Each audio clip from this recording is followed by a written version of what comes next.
नमस्कार, मैं हूं गीतांजलि। शाम के 6 बजने वाले हैं। न्यूज 18 स्पेशल में आपका स्वागत है। बुलेटिन में आज आपको दिखाएंगे कि आखिर क्यों लग गया अचानक उत्तराखंड पर ब्रेक, बाढ़ को लेकर क्या है प्रशासन की तैयारी और केदारनाथ घाटी में कौन कर रहा है पर्यावरण से छेड़छाड़। यही नहीं, न्यूज 18 स्पेशल में है कई और स्पेशल खबरें, लेकिन बुलेटिन की शुरुआत संपर्क फॉर समर्थन की अभियान की खबर के साथ।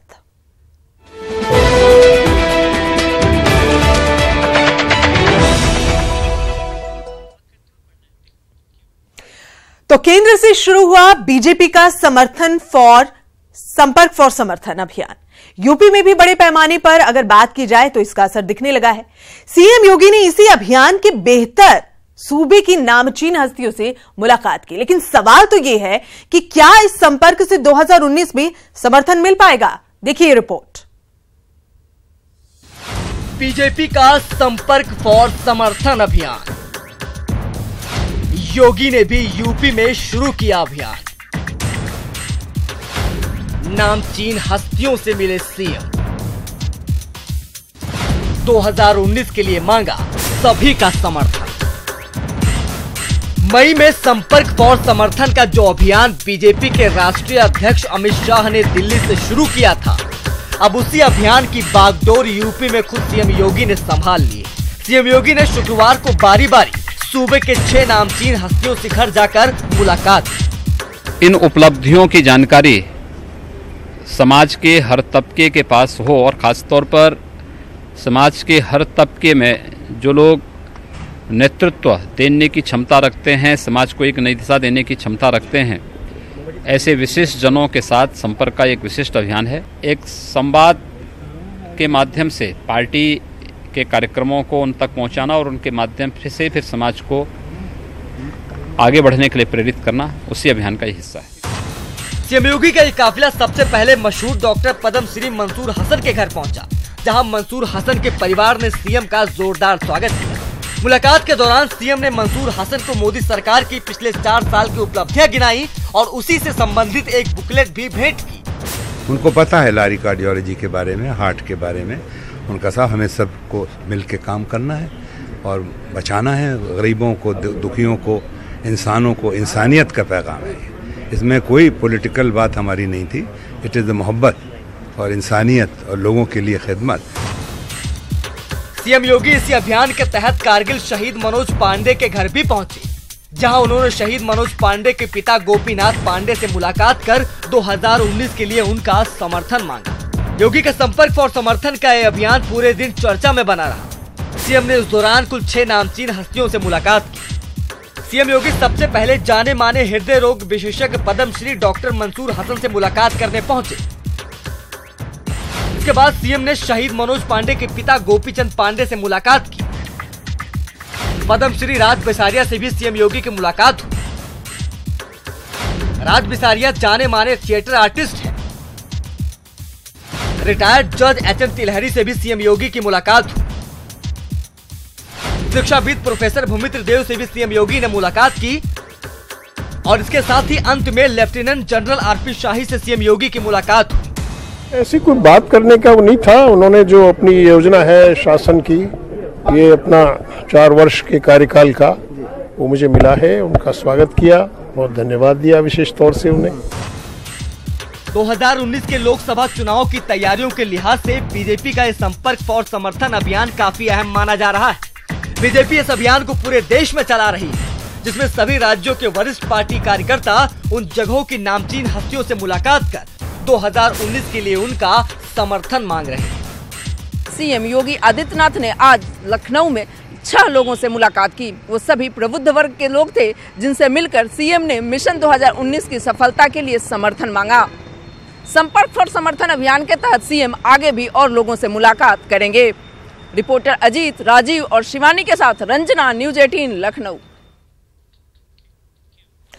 और सूबे में मॉनसून आने को है, लेकिन प्रशासन ने अभी तक बाढ़ से बचने के कोई भी इंतजाम नहीं किए हैं। आप किसी भी जिले की तस्वीर उठाकर देख सकते हैं, आपको स्थिति लगभग एक सी नजर आएगी। पिछले मॉनसून की अगर बात करें तो पिछले मॉनसून में जो बांध टूट गए थे, उनकी मरम्मत अभी तक नहीं हो सकी। यकीन मानिए, अगर सब कुछ ऐसे ही चलता रहा तो हजारों गांव एक बार फिर से जलमग्न हो जाएंगे। सब तरफ सिर्फ तबाही ही तबाही देखने को मिलेगी। मच सकती है तबाही।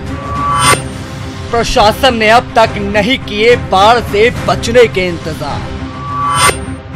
दहशत में जीने को मजबूर हैं लोग। आखिर कब जागेगा प्रशासन? ये सवाल तो बनता है क्योंकि सूबे में मानसून आने को है, लेकिन सब कुछ जानते हुए भी अभी तक प्रशासन ने बाढ़ से बचने के लिए कोई भी ठोस इंतजाम नहीं किए। राज्य में कई ऐसे जिले हैं जहां अगर तेज बारिश आई तो कई गांव तबाह हो जाएंगे। बात करें कुशीनगर की तो यहां नारायणी नदी हर साल मानसून सीजन में तबाही मचाती है, लेकिन प्रशासन ने इससे अभी तक कोई सबक नहीं लिया है। माननीय आदित्यनाथ जोगी जी ने बाढ़ मंत्री श्रीमती स्वाति सिंह को खुद सेव भेज करके रौलीदान गांव सभा में वो जो है अभी 1 महीने पहले आकर के सब को देख करके और दिशा निर्देश दे करके अधिकारियों के गई हैं, लेकिन उसके बाद से फिर कमिश्नर का दौरा हुआ, फिर डीएम साहब का दौरा हुआ, लगातार दौरा हो रहा है, लेकिन अब तक प्रभावशाली जो काम होना चाहिए अब तक कहीं दिख नहीं रहा है। कुछ ऐसा ही हाल बहराइच का भी है। यहाँ भी प्रशासन बाढ़ की तैयारियों को लेकर गंभीर नजर नहीं आ रहा है। लगातार बैठकें तो हो रही हैं, लेकिन धरातल पर कुछ भी दिखाई नहीं दे रहा है, जिसकी वजह से स्थानीय लोग दहशत में जीने को मजबूर हैं। गाँव है इसके भीतर जो कि सर बच रहे हैं। बहुत लोगों को बाढ़ के समय कई साल से ऐसा होता चला आ रहा है कि जो है अब करवाई जाएगी मरम्मत, इसकी तब करवाई जाएगी। सर आज तक इसकी मरम्मत नहीं करवाई जाती। जब ज्यादातर जो है लोग दबाव डालते हैं तो कहीं थोड़ी मिट्टी यहाँ डलवा दी गई, थोड़ी वहाँ डलवा दी गई, एक आश्वासन दे दिया गया सर। हालांकि जिलाधिकारी दावा कर रहे हैं कि बांध की मरम्मत और बाढ़ से निपटने के लिए इंतजाम कर लिए गए हैं। वैसी स्थिति में समय से जो गांव के लोग हैं जो जिनके फंसने की संभावना है उनको समय रहते बाढ़ शरणालय में उनको ले जा करके उसमें रखा जाए। आदमियों को, पशुओं को बाढ़ शरणालय में रखा जाएगा। प्रशासन की हीरा हवाली लोगों पर कितनी भारी पड़ सकती है, इसका अंदाजा शायद प्रशासन को नहीं है।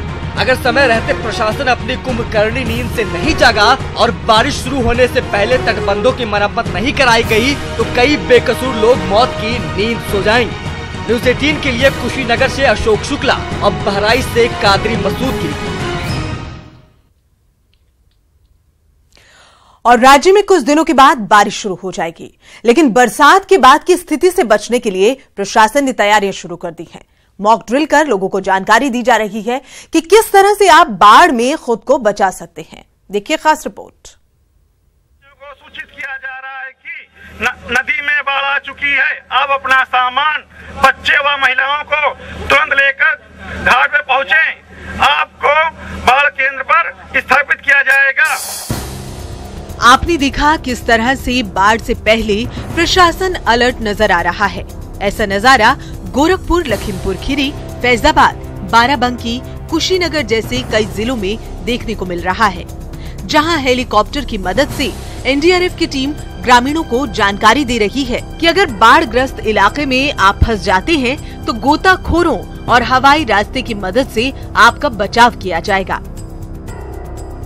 डीएम साहब के नेतृत्व में यहाँ हम सभी लोग आए हुए हैं और सभी जो विभाग हैं, पशुपालन हो, चाहे मेडिसिन डिपार्टमेंट हो, चाहे जो भी पुलिस डिपार्टमेंट हो, कैसे कार्य करेंगे उस दौरान इसका पूरा आज एक रिहर्सल किया गया। साथ ही साथ नदी में जो है डूबते हुए व्यक्ति को कैसे बचाया जाएगा, जो गांव घिर गया है उसको कैसे वेकेट करके सही जगह ले जाएगा, इन सब का रिहर्सल भी किया गया। आपदा के दौरान एनडीआरएफ की टीम का बहुत महत्वपूर्ण रोल होता है। एनडीआरएफ की टीम के साथ आए इंस्पेक्टर का क्या कुछ कहना है इस मॉक ड्रिल को लेकर, सुनिए। हम 11 एनडीआरएफ से आए हैं। हमारे पास एक टीम में 45 आदमी रहते हैं, जिसमें कि 4 बोट हमारे पास रहती है हमेशा के लिए। रबराइज बोट है जो 40 या 50 की स्पीड से वहाँ पे जहाँ पे विक्टिम फंसे हुए हैं वहाँ पे पहुँच सकती है, और 800 से 1000 टन केजी तक हम उसमें वेट डाल के ले आ सकते हैं। इस बार की मॉक ड्रिल पहले से अलग है। इस बार विशेष तौर पर ये ध्यान रखा गया है कि पिछली बार बाढ़ के दौरान जो भी कमियां रहीं वो दोबारा ना दोहराई जाएं और ज्यादा से ज्यादा लोगों को सुरक्षित किया जा सके। न्यूज़ 18 के लिए लखीमपुर खीरी से प्रशांत पांडे, बाराबंकी से अनिरुद्ध शुक्ला, कुशीनगर से अशोक शुक्ला की रिपोर्ट। केदारनाथ में आई त्रासदी के 5 साल पूरे हो चुके हैं, लेकिन घाटी में नियमों की अनदेखी कर पुनर्निर्माण का काम पूरी तेजी से चल रहा है। विशेषज्ञों की अगर माने तो पर्यावरण के हिसाब से ये निर्माण घाटी की सेहत को बिगाड़ सकता है। अगर प्रकृति से ऐसे ही खिलवाड़ होता रहा तो ये बड़े खतरे को दावत देने जैसा होगा। केदारनाथ घाटी में जारी है पर्यावरण से छेड़छाड़। 2013 में आई त्रासदी से नहीं लिया सबक। घाटी में हो रहे पुनर्निर्माण को लेकर उठ रहे सवाल। पर्यावरण के मानकों की हो रही अनदेखी।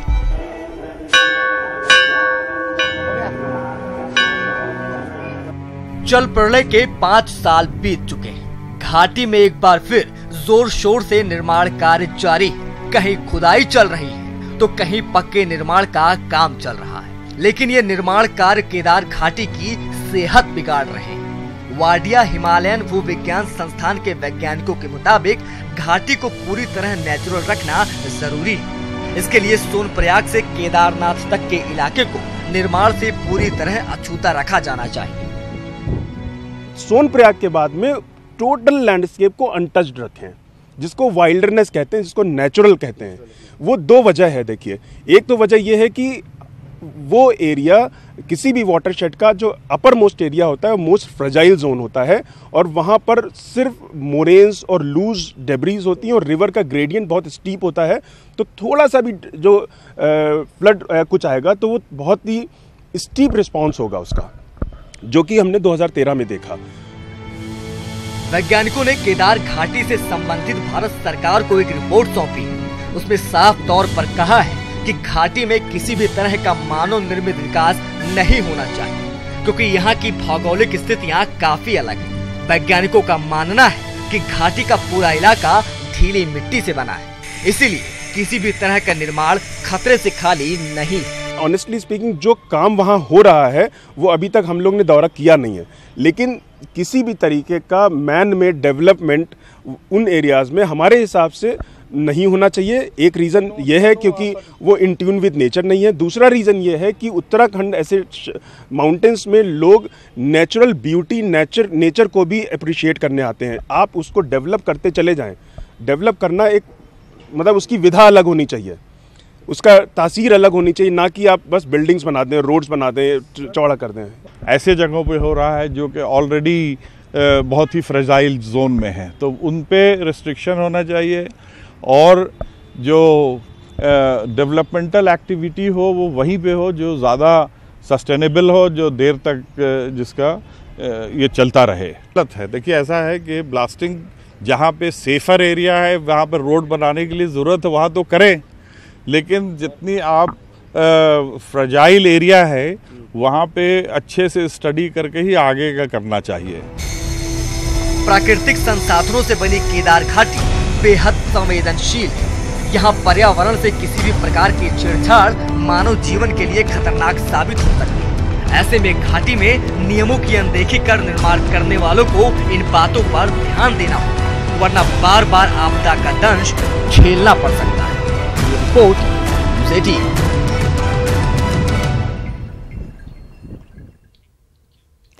और हमारी पहुंच ही आपकी ताकत है। अब न्यूज 18 यूपी देखने के लिए आप लॉग इन कर सकते हैं news18up.com, हमारा फेसबुक पेज न्यूज 18 यूपी और हमारा यूट्यूब चैनल है न्यूज 18 यूपी उत्तराखंड। और अब न्यूज 18 उत्तराखंड देखने के लिए आप लॉग इन कर सकते हैं news18uk.com, हमारा फेसबुक पेज न्यूज 18 यूके और हमारा यूट्यूब चैनल है न्यूज 18 यूपी उत्तराखंड। बुलेटिन में इतना ही, मुझे दीजिए इजाजत, नमस्कार।